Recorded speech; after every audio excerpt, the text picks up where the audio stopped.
So I'm going to show you how to make tangent lines to a circle as part of one of your course activities. So we're going to go ahead and make a circle. It doesn't matter what it looks like.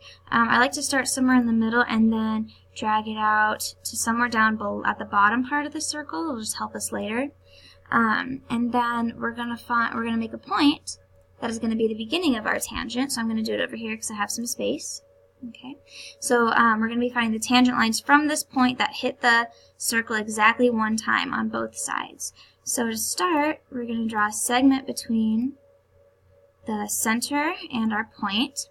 Now we're going to find the point that's in the middle of that segment, which is here.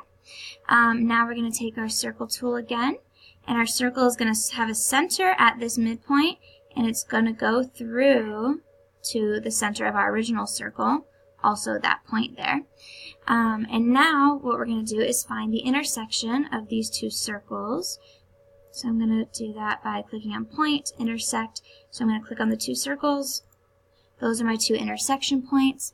Now all you have to do is take your ray tool, start at the point that was outside of our circle, go to the two intersection points, and we just created tangent lines here and here. Now to prove that they're tangent lines, since a tangent line always makes a 90-degree angle with the radius of where it intersects to the circle, so here and here.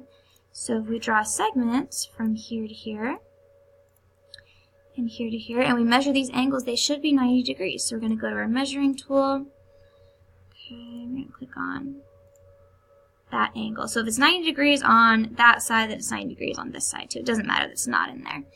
And these ones, oops, let's go ahead and do that opposite. Show the 90. There we go. And that is the tangent lines from point to the circle.